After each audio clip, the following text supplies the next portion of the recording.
Hello, and welcome to another episode of the Studio 78 podcast. I am your host, Nache from NacheSnow.com. Welcome, my friends. This is the season finale of season 11. I can't believe we're almost at the end of 2023. It's kind of crazy. Anywho, you guys are going to love my season finale guest. Just so much goodness in her story.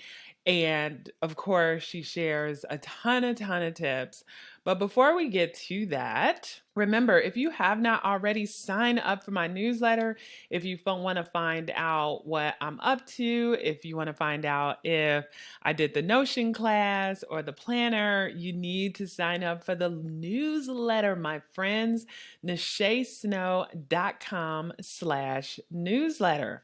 Also, remember, I've talked a little bit about it on the podcast before. I do offer consulting services for people who are just trying to get all the things organized.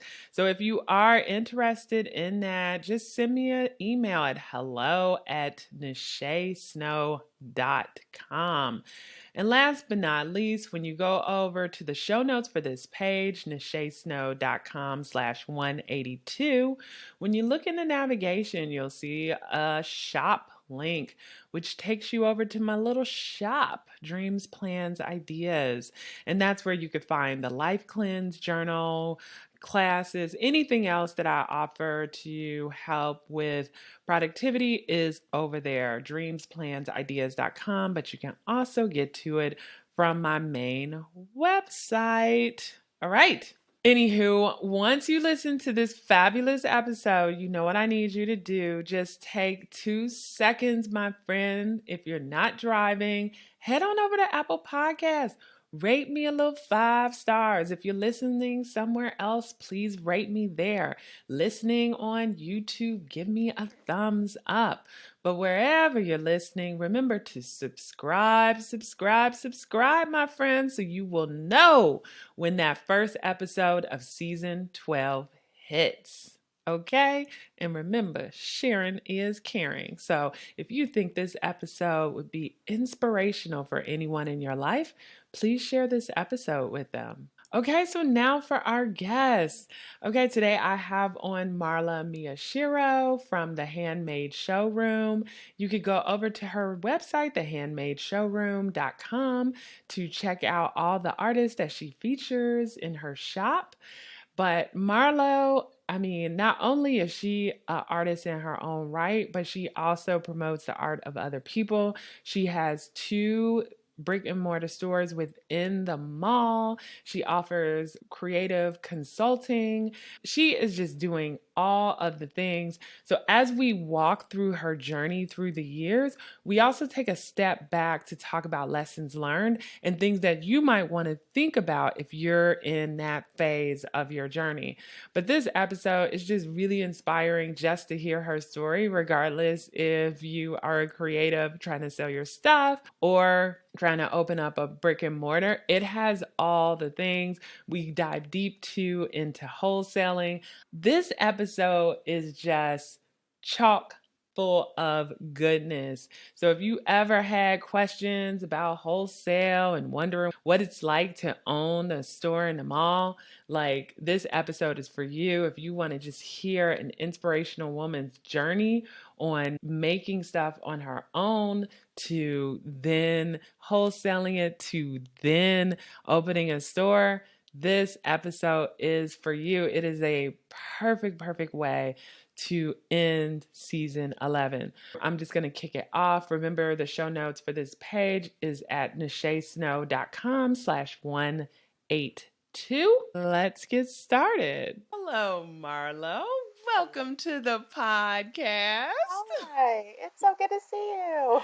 Good seeing you too. I am so excited that I met you at Craftcation. And for those of you guys out there, you guys know I've had the lady from Craftcation on, and I've talked about Craftcation with another creator before. But for Marlo, it was a think tank called Your Next Best Step. Yes. Yes, that's where we actually met each other face to face. Yeah. Right, right. And you guys, it was like amazing. The think tank, I don't know how many, it was like 15, 20 of us. And we all just went around the room, and Marlo was like, boom, boom, boom, boom. Solving problems left and right. That's how I like to do it. It's like a quick fire round table, Yeah, you but it was know. like so fascinating because, like, of course, like the other ladies in the circle, maybe like what they brought up wasn't necessarily my challenge or my question, but I feel like from every person, like your response, I learned something new, and I was like, oh, that is a good way to think about that. I have a lot of stuff stuffed in my head. I've been doing this for a long time, so I know a lot of that kind of thing. I know the struggles of being in that place of I have no idea what to do next, and no one I know knows about this stuff, you know. So Right. just having somebody who has experience just sometimes is that's all I needed to hear. Go in the Yeah. right Yeah. direction. No, it was, let me tell you guys, it got good. We had someone, they broke out into tears. It was like Marlo was like, she was like a therapist up in there. It kind of is. I contemplated going to school for psychology for a long time. But no, it was like really good. But no, I'm so glad we got to connect. And I'm so excited that I'm having you on season 11 of the podcast. And Marlo doesn't know this, but she is going to be my season finale before I go on a little bit of a break. Oh my goodness, this is gonna be so fun. So we are going to set people up for success as we like round out 2023. That's awesome. Thank you. I'm Yeah, honored. yeah. And so, I'm going to start us out with your origin story. Ooh, So, way before back. you started all the businesses that we are going to get into, can you just tell the listeners just like a little bit about Marlo?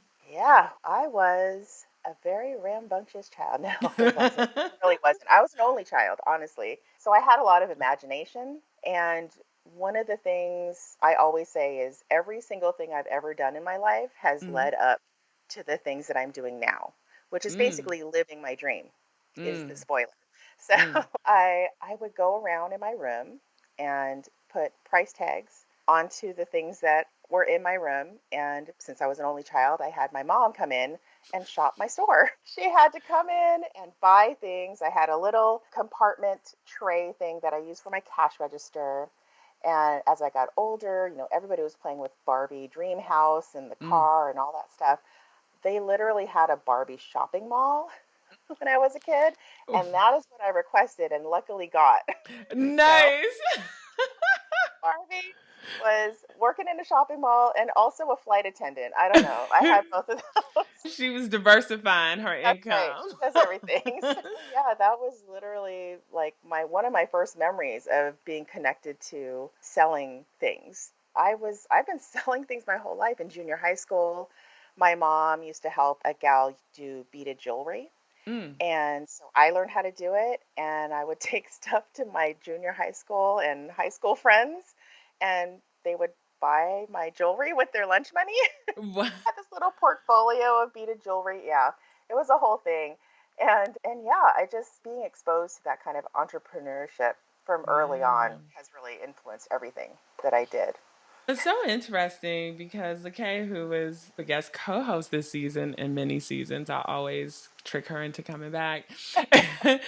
She had me watch this video because we all often share business videos that we find on YouTube or Instagram or what have you. And this gentleman was saying, for those people out there who are unsure about what business they want to start, to go back to when they were like 10 years old.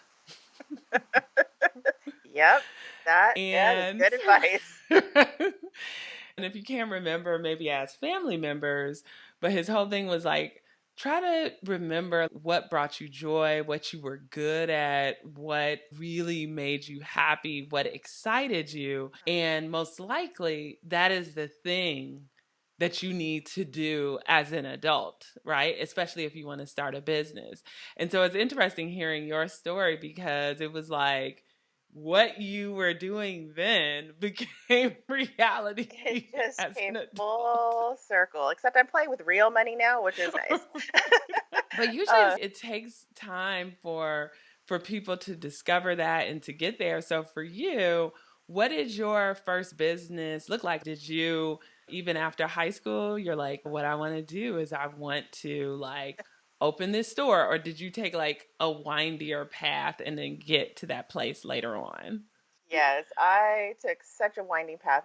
Actually, so my other love was performing. I was the kid who would Oh. get up and stand up and start singing in the middle of the family, get together or whatever. So I always had that bug. And so when I got out of high school and I was going to junior college and taking all my theater and English classes and all that stuff, I happened into an audition for East West Players, which is the Mm. oldest Asian American theater company in the country, and Mm. that's in Los Angeles.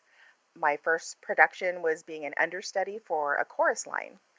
And so I Wow. did that. I pursued theater and I tried TV, movie auditions, but pretty quickly I learned that I don't have the right temperament to handle Mm. all that rejection. Because Like, it's one thing for somebody yeah. to see something you made and not want it, but it's a Mm-hmm. whole other thing for somebody to look at you and Mm. say, "You're not what we want." Yeah, it feels more personal, right? It's Yeah. more, yeah, yeah, which is actors have to have a really strong way of compartmentalizing everything in their life, and the good ones Mhm. have that. Yeah, I learned a lot. I learned how to improvise, Mm. and a lot of those lessons are still with me. I use them every day. Mm. And teaching is also another thing that requires that kind of acting skill too. So that was a winding path to come back to. I didn't know what I wanted to do at that point. I Mm. took some jewelry classes. I was managing a craft and folk art gallery Mm. in Los Angeles and Hollywood. And the owner was amazing and paid for some like continuing education jewelry classes for me. Mm. And I fell in love with it. I couldn't believe it. This is so creative. People would see something I was wearing and be like, "Where did you get that?" Well, I made it. Do you want one?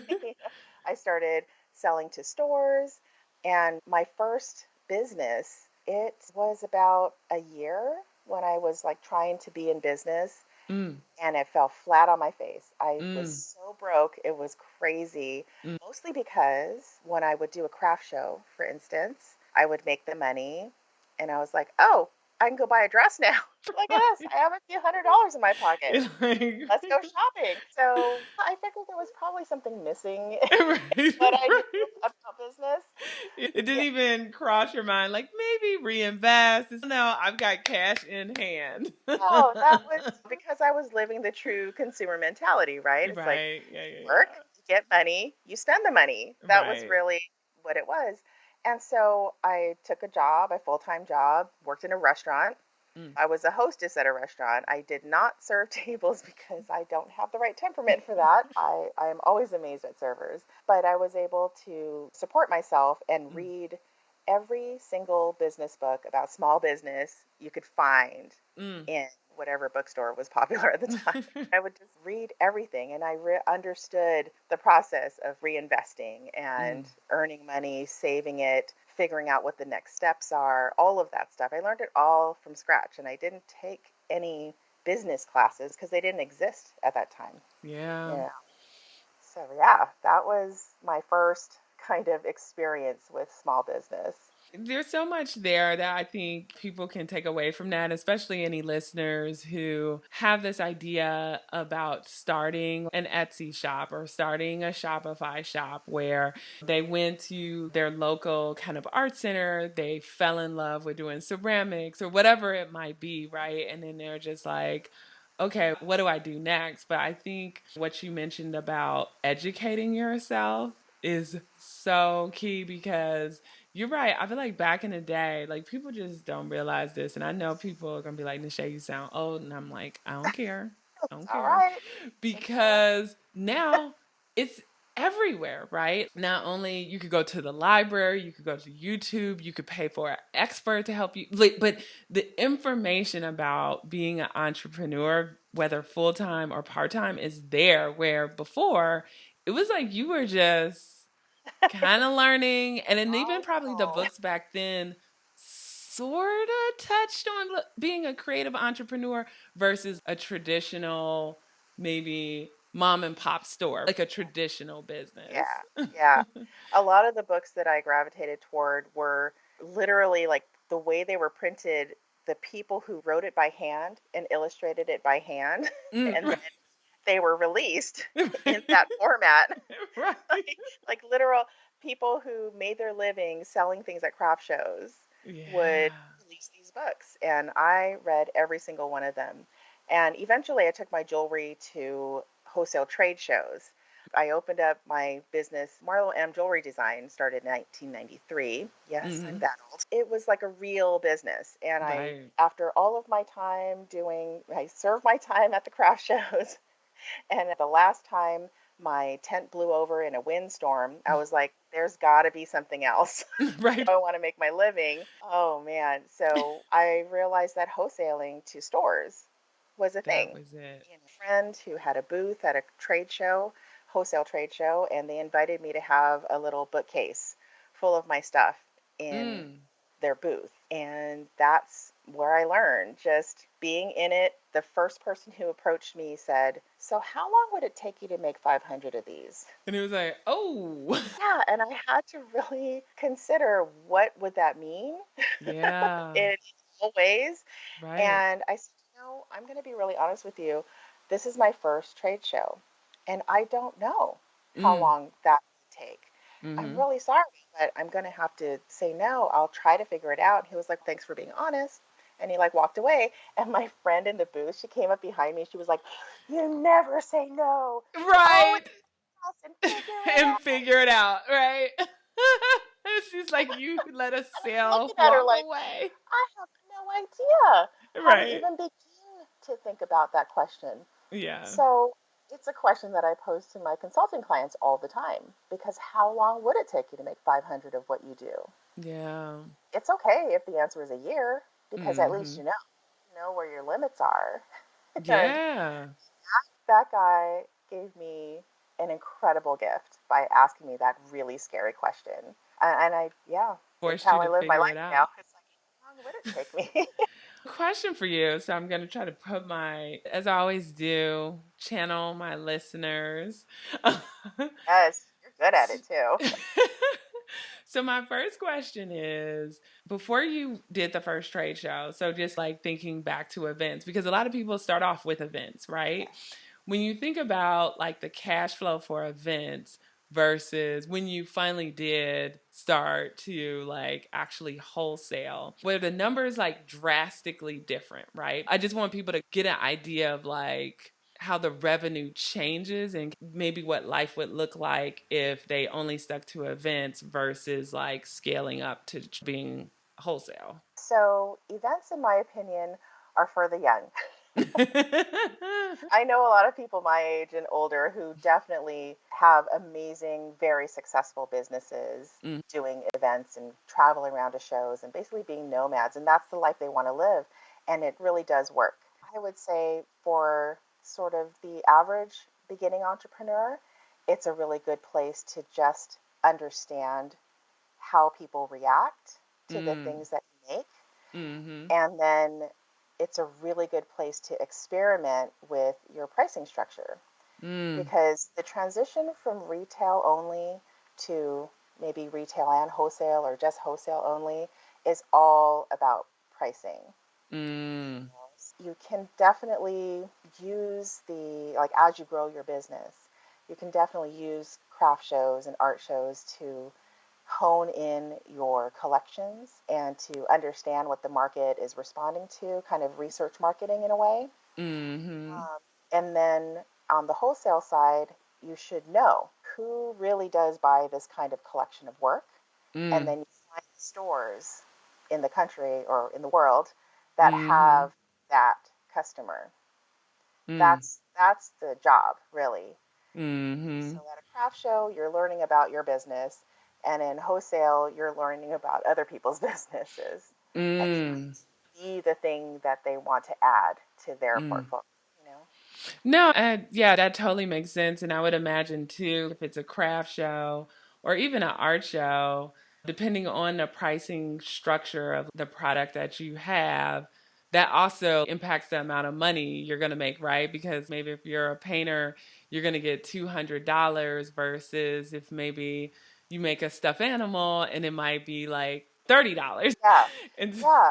And it's really hard when you're at a craft show or if you're selling on a platform like Etsy, things like that. There's always going to be people who are selling it for way less. mhm. And the thing to remind yourself, especially if you're moving forward on your entrepreneurial journey, is Mhm. to remember that the people who are selling it for less are making less, not in it to grow their business. Being really realistic about Mhm.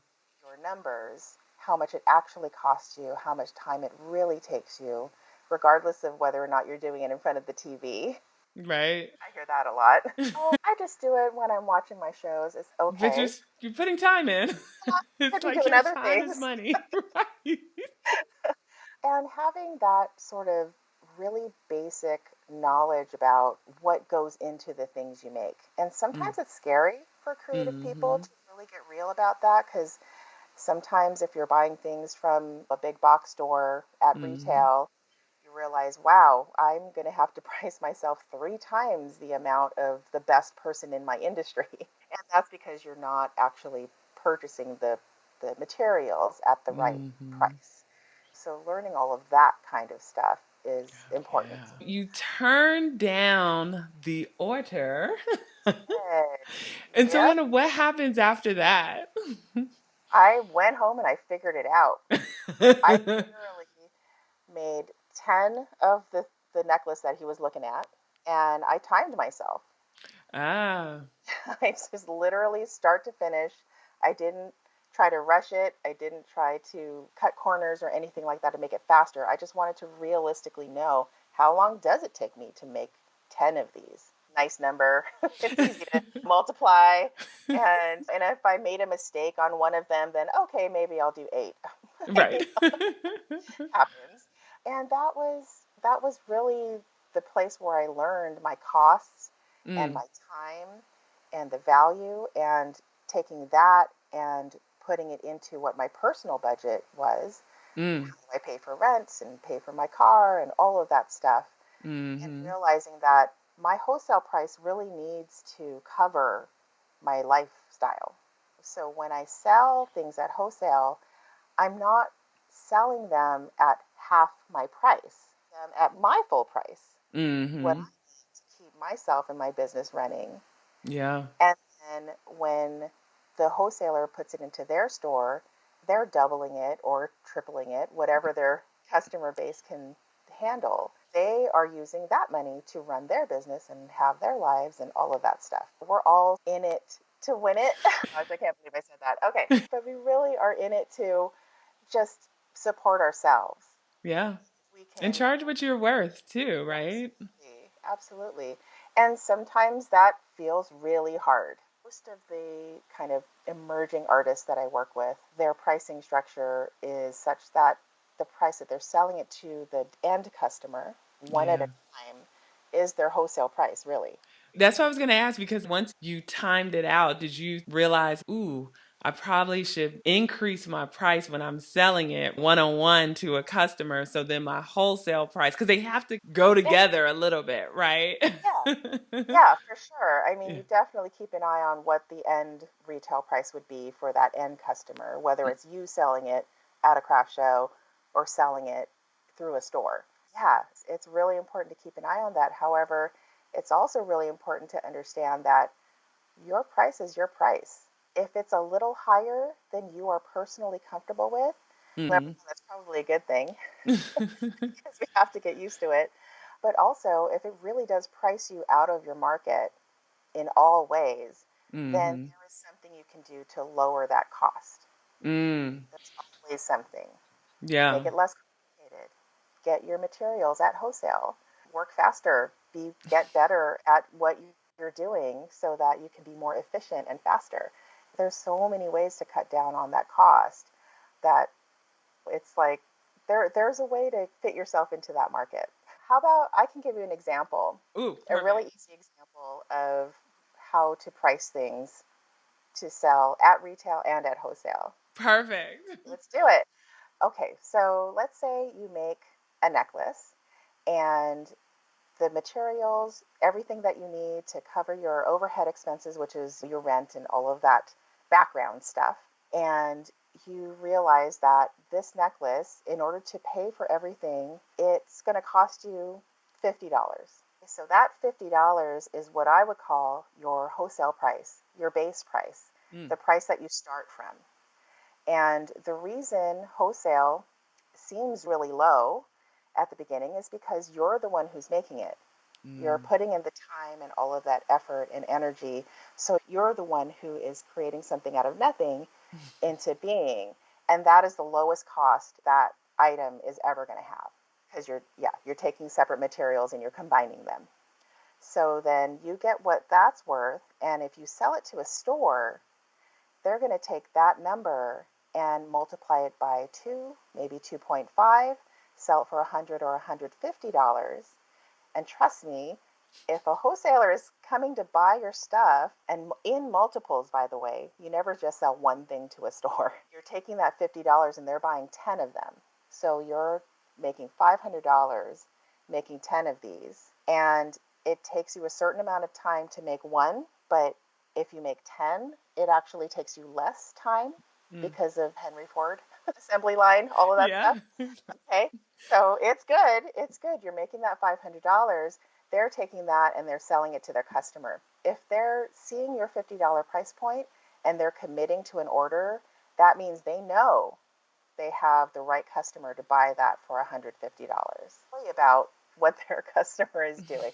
Don't worry about the wholesaler and the retailer who is out there selling your stuff for, oh my gosh, 3 times as much as because they know their customer as much as you would know your customer. So that's the kind of maker to wholesale buyer relationship.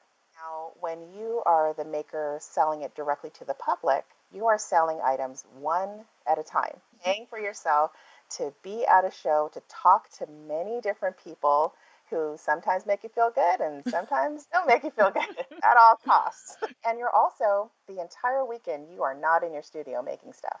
That's a good If you point. have an assistant, if you have an assistant, you got to pay for that assistant. Yeah. Taking your price at $50 and selling it directly to the person who's going to own it and keep it forever, you need to sell that for a minimum $100 more, Mm. 125, 150. I like odd numbers or weird numbers, so 152. Somebody's going to buy something at $150, they will buy it for 154. And do that 10 True. times and you got a lot more money in your pocket. Yeah. So, and also when you're out selling at a craft show, you have to be very mindful of the wholesaler or the retail stores that you're selling to, that you don't Mm. want to compete with them or undercut them. Right.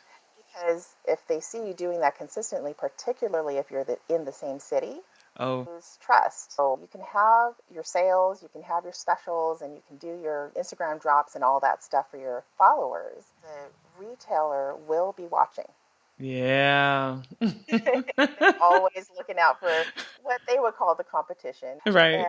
so it's a matter of knowing how to be equitable in your relationships. So, yeah, that's a crash course on No, that was good. That was good. I wanted to break it down because I know it's like a whole little method to it. And a lot of times, like when people are starting out, number one, just pricing their products appropriately is a challenge. But then when you couple that with trying to figure out how to account for wholesale prices, yeah, I think yeah, people's heads are just like, right. what? We are retail consumers Right. ourselves, and we are discount shoppers. I am. Right. And honestly, I wouldn't buy my stuff for the price that I sell it for because I know what it takes to make it, that kind of thing. But Right. it's the understanding that your price, your base price, I always remind my clients to price their work to wholesale. Make Mm, that the price that makes them, every time they sell something, they're like, yes, I sold another one. Feeling when you sell it at wholesale yeah. and when you sell it at retail, you get to jump twice. Right. So I try to help people switch their attitude about Mm, wholesale, mm, because when you're coming from a consumer mentality, you're looking at the retail price and then discounting it or lessening the price to your wholesale price. And that mm, doesn't feel good. That mm, never to discount yourself, to take 50% off of your hard work. So mm, instead, look at it as $50 is my wholesale price. That is mm. everything I need and more. My business and my life work, Yeah. especially if I sell them 10 at a time. Yeah. And I always tell people too, I'm like, because people are like, oh, this might be too expensive and I just don't know. But I'm like, there is always someone out there that is willing to pay that price. I'm like, if you knew how much money I have paid for scarves, hand dyes, Yes. and jewelry that I go out and see and absolutely love, it's just, if I feel like if your product is in the right stores and in the right market, people will buy it. Absolutely. There is a market for everything. Right. And there are also artists who are like, I don't want to price it that high because I want everyone to be able to afford it.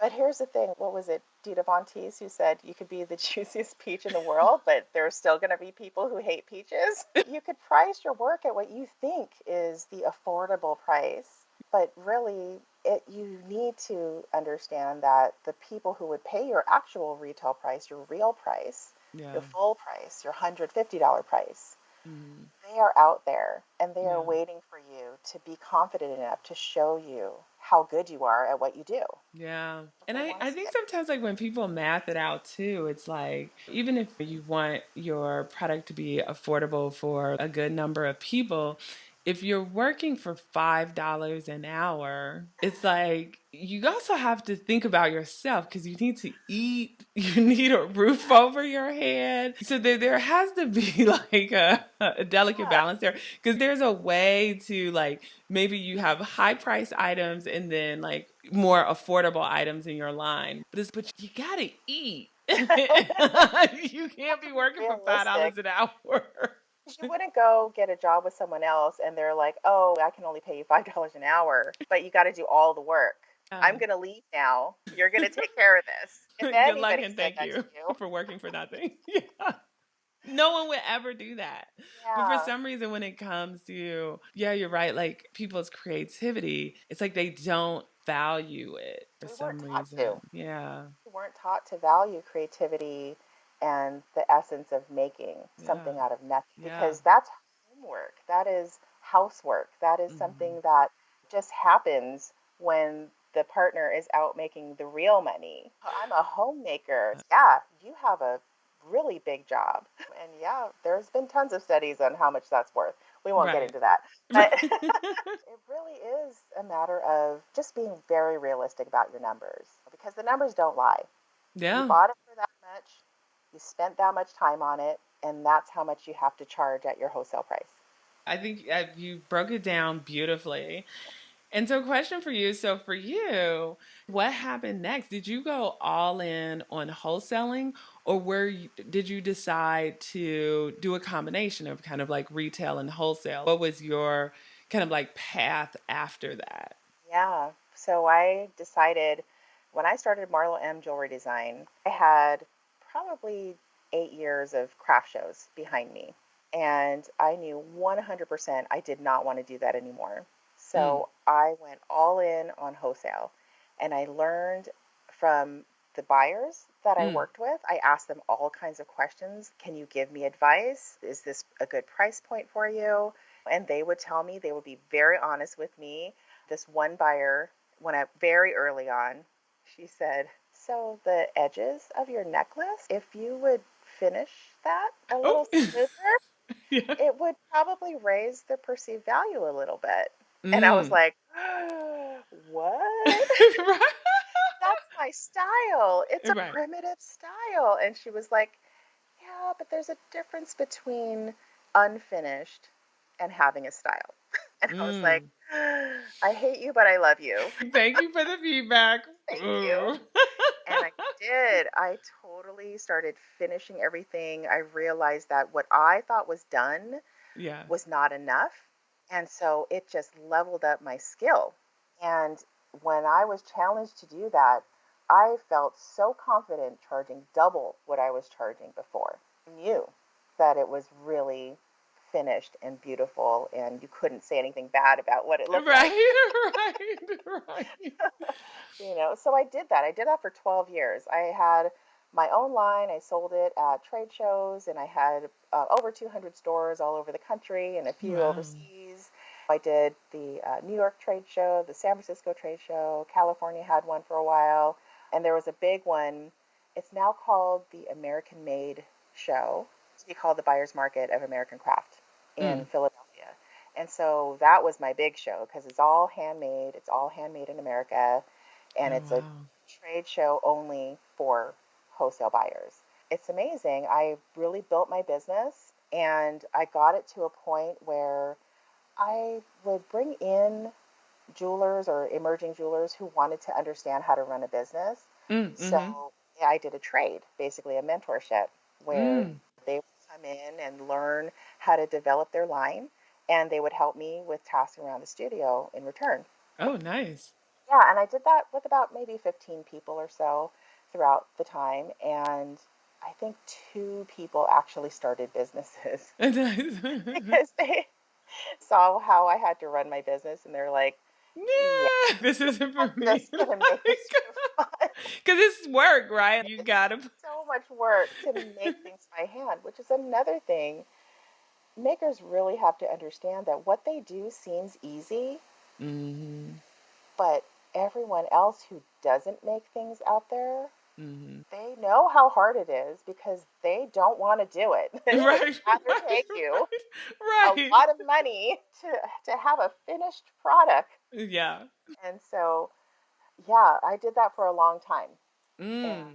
yeah, and eventually my life changed Mm. and I had to take a part-time job. I started consulting for other artists with all of my crazy experience, saving them years and years of heartache, and just taking what I knew and just helping artists get to their next place, their next best Wow. step, if you will. Yeah, the next best step. Wow, so many things there. One thing, because I know people will want to know any tips for trade shows? Because I think people look at them as these big, scary places, and you got to have these amazing booths, and you got to be ready to take orders. And then, am I ready to do a trade show? Like all of these fears, and there's just so many unknowns. So, anything you'd like to share about that? Yeah, okay. Here's my number one tip for anyone who's planning on doing a trade show, a big craft show that's hundreds of dollars for the booth. Comfortable shoes. Buy two pairs. If you find a pair that you can stand in for 8 hours, Whew. buy two pairs. That is going to help you more than anything else. The other stuff you can figure out. Yeah. But really, it's really knowing your prices, knowing your business is financially prepared, and you yourself are physically, mentally prepared to take on orders and more Mm. responsibility and communication with people who are paying you. Artists, it's a thing. We have a hard time staying on track sometimes, right? Right. Being an artist myself and working with 250 artists now in my store, I know 100% that things don't go to plan. And people who buy handmade work understand that for sure. Mm. If things go wrong, if your timing is off, if you get sick, whatever, Mm. me as a buyer, all I want is communication. I'm so sorry. I'm running a week behind. I will get this out to you next week. Great. It's Yeah. better than me looking at my calendar for the past week thinking, is she actually going to send it? Right. Is she ignoring me? Did I say something wrong? Like, really, that's what we're thinking on the other end. Yeah. Yeah. So everybody wants to work and make it easier. And yeah, that's the kind of people you'll meet at trade shows is people Mm. who understand the business. They know if they're working with makers, if they're willing to buy from an artist, then they Mhm. understand the deal. Yeah. They know that you make one of a kind things. And so you'll have a series of things that are in a style, Mhm. and they'll say, my budget is $1,000. Please make things in this style in a cohesive collection for me and send it to me. Oh, interesting. That's how a lot of one of a kind artists can do it. not always about churning out one thing again and again and being bored and all of that. Yeah. Because That's I remember how. talking to a ceramicist, and it Mhm. seemed like they were shying away from that because they were like, I don't want to make the same mug over and over again. I like the creativity of Yeah, doing different designs each and every time. So that's interesting that right. you said that people would be willing to invest in that and not a series of like the same Yeah, stuff. Yeah. yeah. But the kind of buyers that I'm talking about are people like me who Mm. I have a store that caters to people who want one of a kind things, Mm. want to see difference in different kind of designs, different colorways, different shapes even, these will Mm-hmm. blend to the other. They appreciate the one of a kind uniqueness of every item. Yeah. Get that if you're trying to sell to a chain store. Right. You're not going to get that understanding if you try to sell to somebody who buys things from overseas, Mm. mostly buy your work and think that it's going to fit in. Mm. This is where researching your retailer comes in really, really handy. No, and I get it. And it's funny because anytime I go to a new city and I'm traveling, I always look for very niche boutiques because that's where I know I'm going to get those one of a kind items, right? And so I feel like people who do want a little bit more creativity, especially within their line, is like finding who the buyers are, right? For those particular online stores and actual brick and mortar stores and seeing if they'll invest wholesale, right? Okay. Yeah. And if you find a store online that sells the kind of work, the kind of, I would say, the caliber of work Mm, that you create. This is also getting very real about your work and your quality of your work. mm, That would really fit in. Make sure that they don't sell something that already is what you make. I see a lot of things every day, and they'll say, "Oh, I see that you sell this person's work, and my stuff is very different." And it's right. not. It's not really. It's very much in the same category. If your work could be confused for another artist's work that they already carry, then Yeah. maybe wait until they Right. don't carry that artist anymore. Right. That alone will impress a retailer who took the time to check and make sure that there is a space in Mm. there for your work. It's interesting you mentioned, and I'm just pulling it up here. So the handmade showroom. So folks that are listening, if you're not driving, check out the handmadeshowroom.com, which will also be in the show notes. But can you tell us a little bit about that? Like where did that come into to play and how did you come up with the idea and all that good stuff? Oh yeah, yeah. Yeah, it's So really I cool. put prices on my stuff in my room. I had after I changed my life and I had to get a part-time job, I wanted to figure out what my next thing was. So I worked at a store that doesn't exist anymore. It was called the Flying Shuttle, and Hmm. they specialized in handmade, hand-woven art jewelry in the Mm. middle of Pioneer Square here in Seattle. Mm. I purposely chose that store to work in because I wanted to see how a store like that operates. Mm. Smart. So it was really smart. Yeah, I felt really smart for doing that. I was used to working for myself, so I might as well be around things that I really appreciated. And I Hmm. learned a lot on how to run that kind of business. And eventually, Etsy came along. I opened up an Etsy store. I specialized in doing these personalized secret promise rings, is what I call them. And I did that for many years. Ended up organizing the Seattle Etsy sellers team, Mm. which was known as Etsy Rain. We had Very fitting. yeah, you'll learn my ways of naming businesses pretty spot on. Etsy Rain was about 1,500 artists from all over the Western Washington area. Mm. And I had an amazing team of leadership team members that helped me organize the events and craft shows and all of this stuff. So I learned community organizing and working with people Mm. from doing that. Mm. So that kind of turned into I've always wanted to open a store. I do Mm. remember that time, that 10-year-old me who Mhm. wanted. So I figured it out how I would make it happen.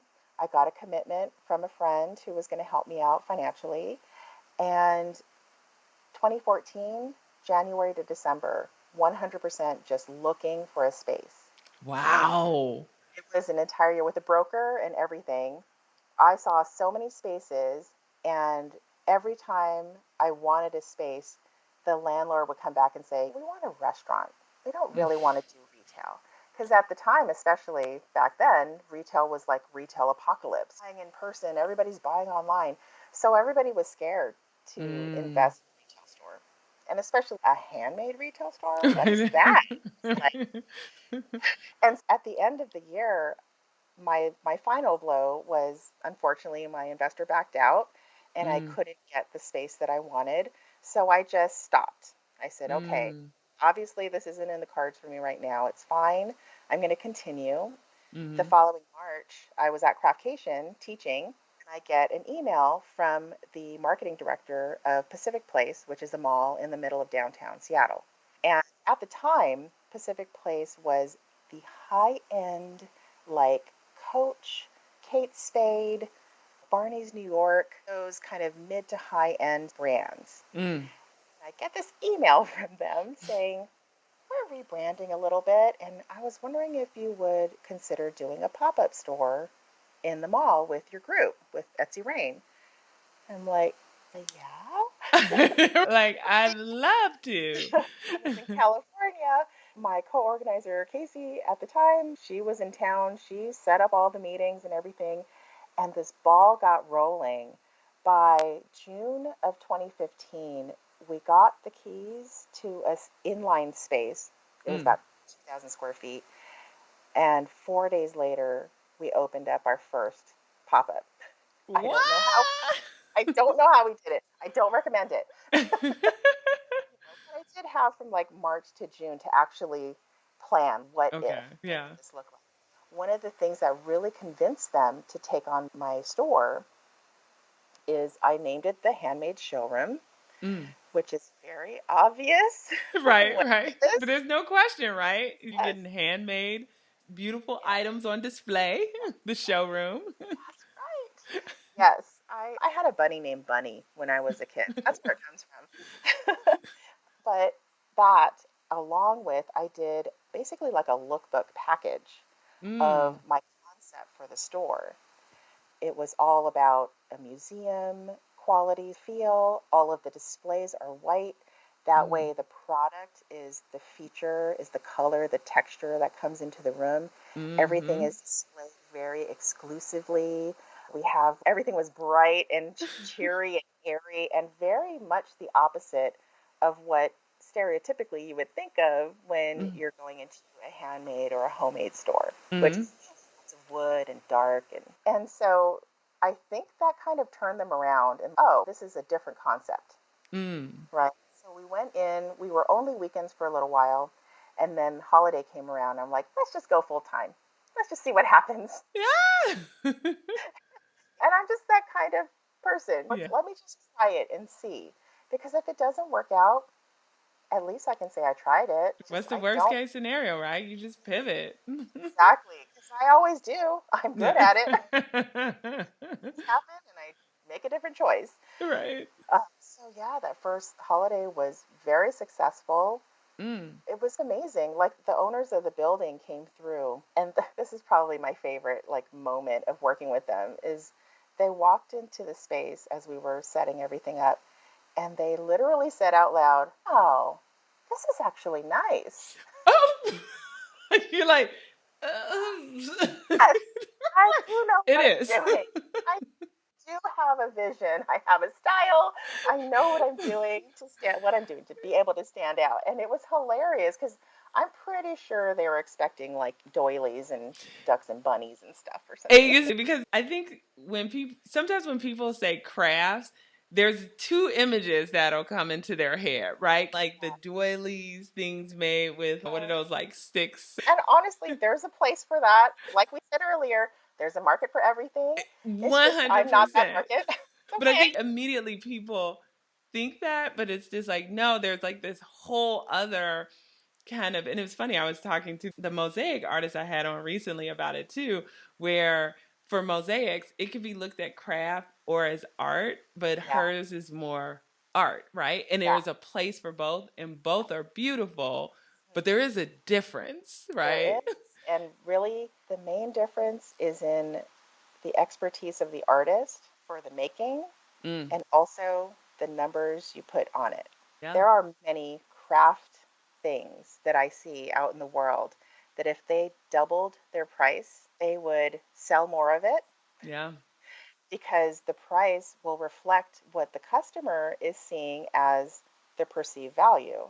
yes. When you think, oh, that's really way out of my price range. When you pick Mm-hmm. it up and you see it's $20, when you're thinking it's Mm-hmm.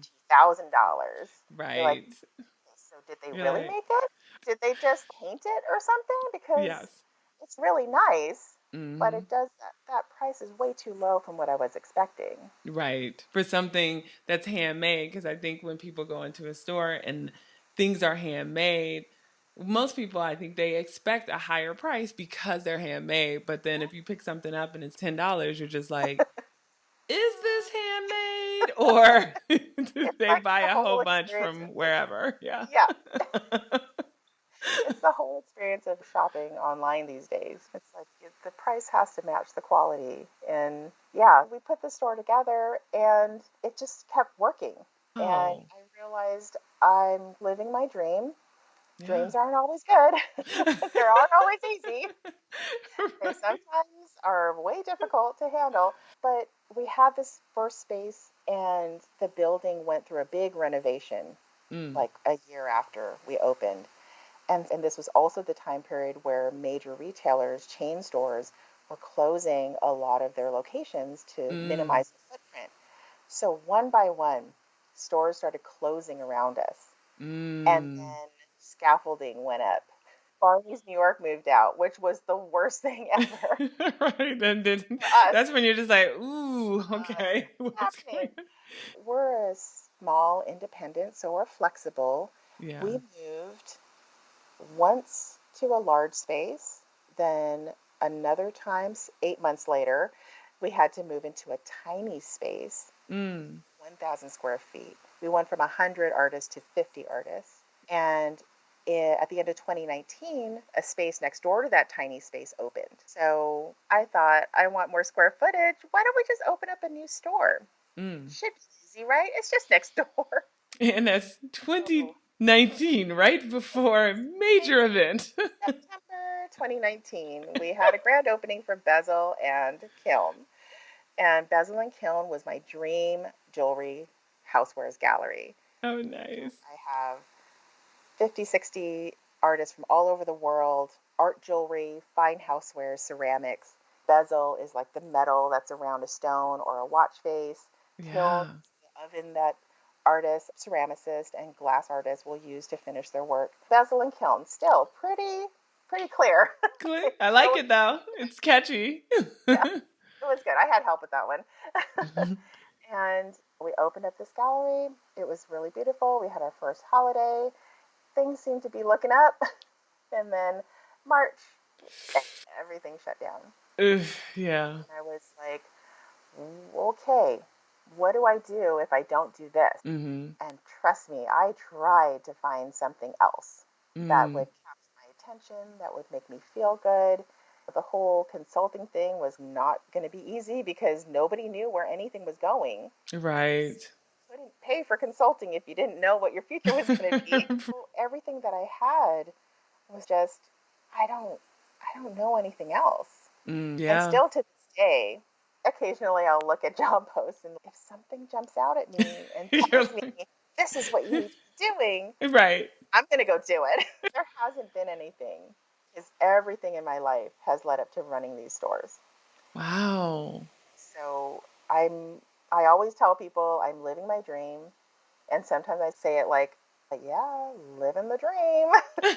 And you survived the pandemic, right? It sounds That, like you were able to get past the bumpy parts and still keep the businesses open. yeah, we were lucky. We were in 1,000 square feet. So at the time, you could only have one person shopping Oh, in that kind wow. of a store. I remembered a larger space had closed down. the holiday before. So we went to go see it, and I parted the curtains, and it was like looking into my future. It's 4,000 square feet. It's laid out exactly, almost exactly the way that our previous space, our large space, was laid out. More space, actually. And I was like, this is it. We need to just be here and stay here forever. You're like, this is where we're meant to be. This is where we absolutely. Yeah. Granted, there was an army of pregnant mannequins against the wall because it was a maternity store. But besides that, perfect. And Nice. and yeah, so we were able to move into this very large space, and we opened in August 2020. Wow. So that's what saved the dream. Okay. Is I was able to expand into this store, working with now almost 200 artists at the Handmade Showroom and about 60 artists at Bezel and Kiln, and just Stores. yeah, two stores. They're still going somehow. I don't really know. I don't know. I'm like, I don't even know how you're doing it. Just even the organization part of it, like keeping track. Yeah, even like keeping track of the inventory and all of that. Like, wow, how are you able to do that Yeah, without things getting crossed and all that other stuff? we have about 10,000 SKUs. So that's 10,000 styles of things that we have to keep track of. And we do not do it in Excel. Wow. I found an inventory management program called Shopventory, Ah. and it allows us to connect. We have one Square account to do our in-store processing, credit card sales, and things. And Square has two locations set up. Mm. And then we have the handmadeshowroom.com website on Shopify, and we have bezelandkiln.com on Shopify as well, two separate websites. And Shop Inventory connects all of it in one. Mm. So if we sell something online, it'll update the inventory and spread it out to all the other channels so that everybody has the same number. And when we found that, it was like, okay, we can do We this. can do this. Do this. And we had to just commit to only ever doing anything with inventory in one program, the hub. So shop inventory is the thing that keeps me sane.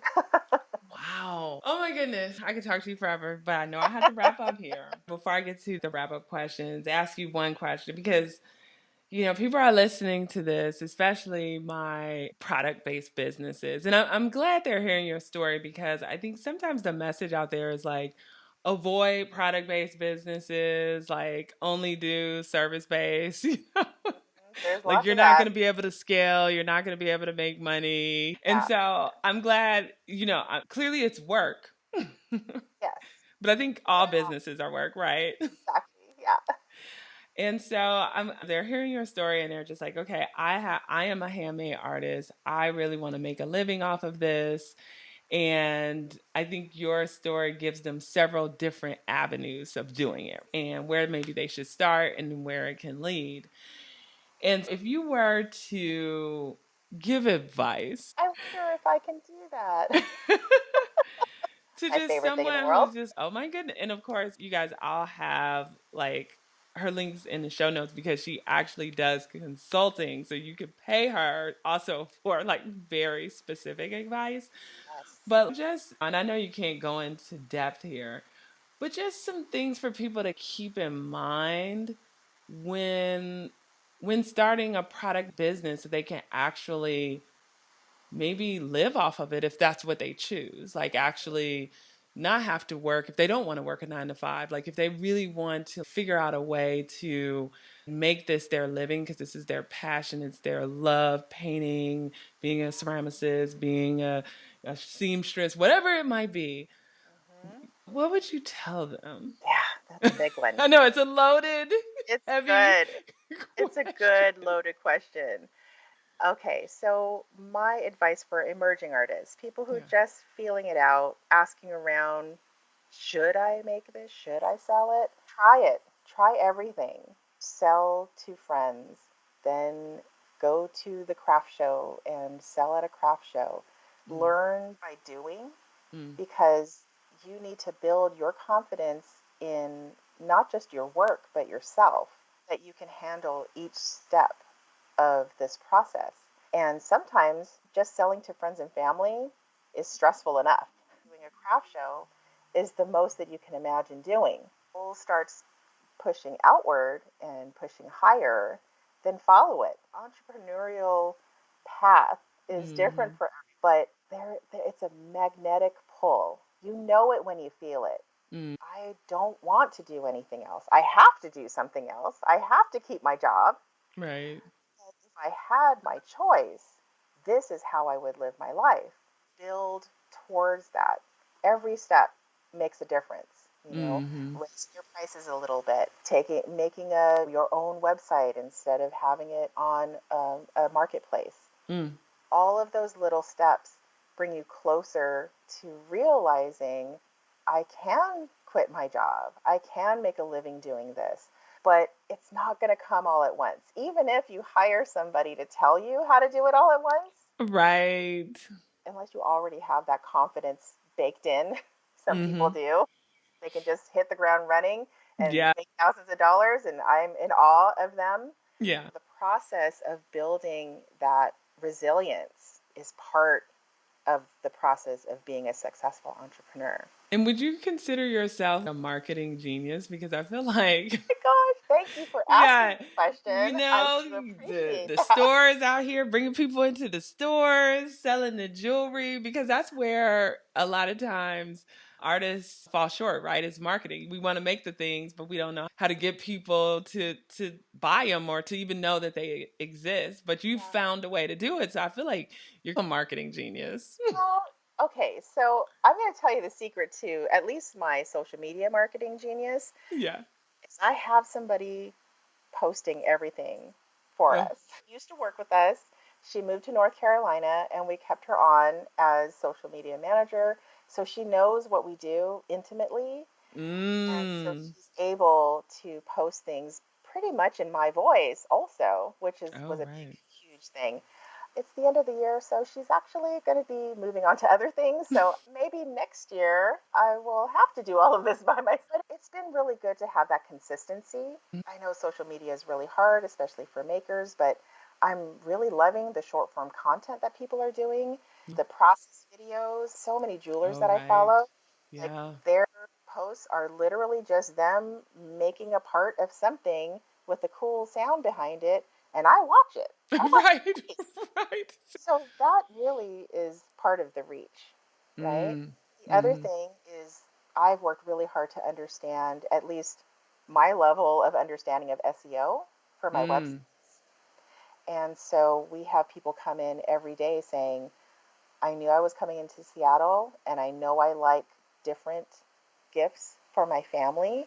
I looked at handmade gifts in Seattle and Yeah, we're on them the first page. That SEO stuff really does work. people. Right. Reading your pictures. That was the big one. Oh, wow. After reading This your is pictures, beautiful. it's worth it. All of that kind of stuff. And it's just, I'm like anybody else who's struggling with this small business stuff. It's let's just see what happens. And I'm going to try to keep doing it. And hopefully it gets us somewhere. And sometimes you don't even see the Yeah. benefit.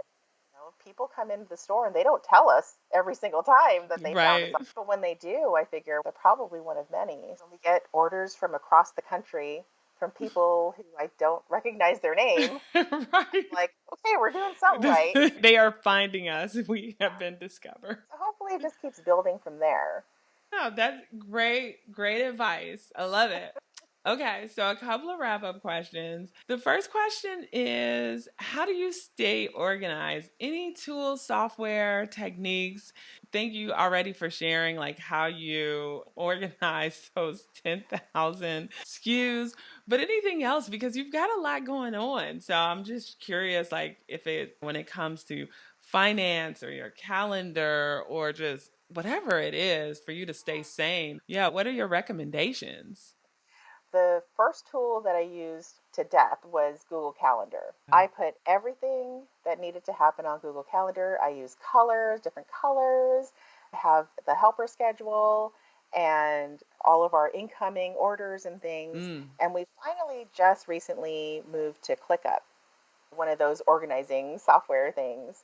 And it's we're still getting used to it, but we finally have a sort of flow where we can keep track of all of the orders that we've ordered, what stage in the process of, you know, putting them in the system and labels and all of the stuff. And Yeah. then eventually we'll know when it's coming in. Our helpers can look at that and say, oh, we're going to get two big orders in. We should probably clear some space on the counter.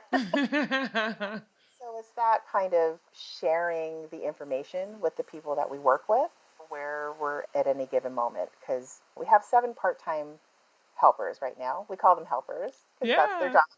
job. And they don't work with each other all the time. So we have a notebook, a central Mm. notebook that we put all of our notes Oh, of things to nice. each other is how we Yeah. communicate. Yeah, pretty like old school. Yeah. Make people handwrite things. What? Right. But I love I'm analog and digital, but I love a good notebook too. And if it's all in one notebook, it's like right there. And I'm sure anything that needs to be put in ClickUp or whatever will be transferred there. Yeah. Yeah, and post-its. Oh my gosh. Those were really good. Yeah, and it's funny because I'm glad you even mentioned your helpers, and I'm glad you also mentioned that you had someone helping with social media because I think I've had people on before too, and they're just like can't do everything by yourself. You really can't. You want to. I'm definitely like, can I do the social media on my own? Maybe I could just schedule things out. And It's just like really, but do I there's want to no sleep? time. Do I want to sleep?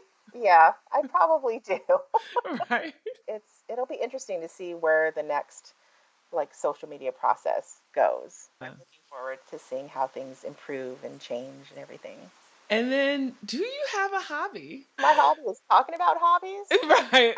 Like, Oh gosh, that's so funny because I still buy like supplies and stones and things to make jewelry. I'm a jeweler at heart. that's your not love. not by hand right now. They're inside. And I have a studio in my garage and it's there whenever I want to just be outside of what I'm doing right now. And Nice. that happens on a rare occasion. I would like to do it more, Yeah. but yeah, I think still it's making stuff. Yeah. I have a sewing, I like to sew things, so I'll make stuff sometimes. And I do a lot of sketching of products that I want to make. It gets me into that sort of maker mentality, which is weirdly relaxing for me. Figuring Yeah. things out, focusing on, Yeah, that's why I'm yeah, like, it's like a mindfulness practice a little bit, right? Like a little bit of quiet time and then just like in your thoughts, right? yeah, No, I yeah, love it. yeah.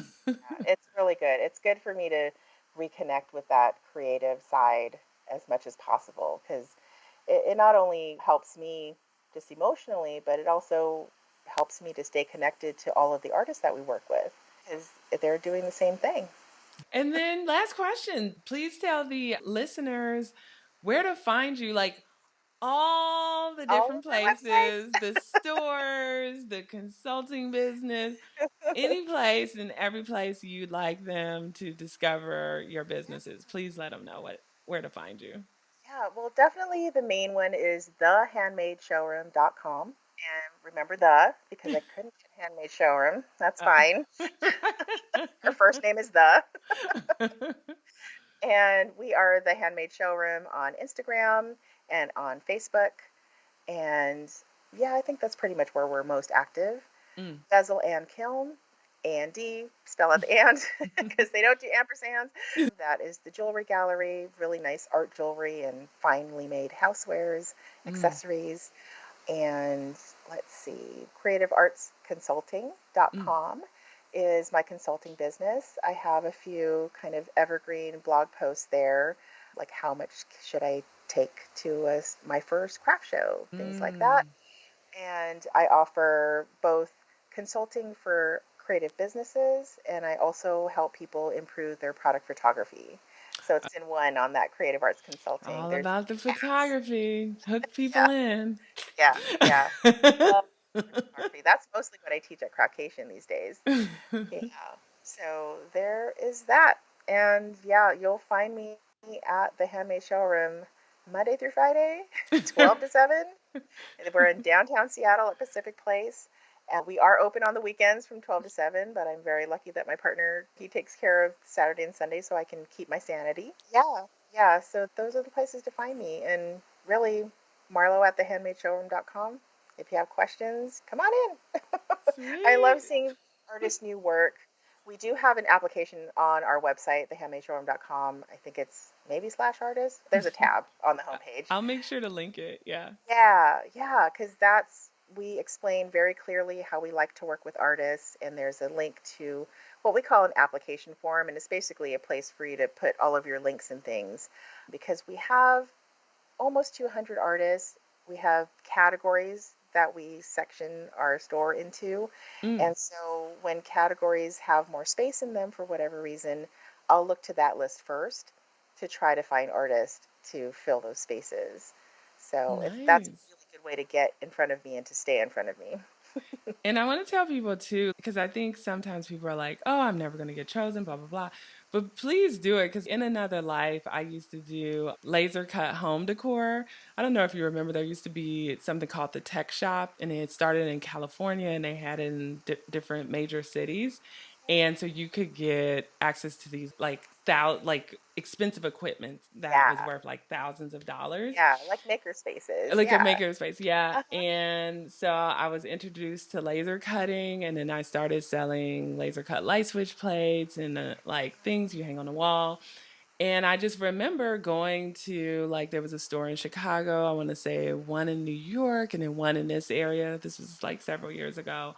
And I just emailed them. I'm just like, I've got this stuff. Here's my website. I think I'm a perfect fit for your store. And before you knew it, I was wholesaling. Yeah.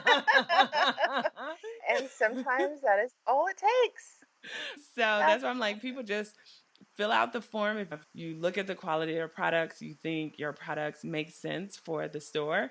Because what's the worst that can happen? You're not chosen, and that's okay, but at least you tried, Yeah, right? it's good practice getting your stuff Right. out there. Yeah. And honestly, we do get a lot of applications in every week. So I'm not the best at following up on applications. So if you don't hear from me, that usually means that you're still on the list. Right. And that's half the battle is just, cutting through the noise and being on a short list. So sometimes if you approach stores, they won't get back to you, but that's all right. Just keep going. Talk Right. to their neighbor. Yeah.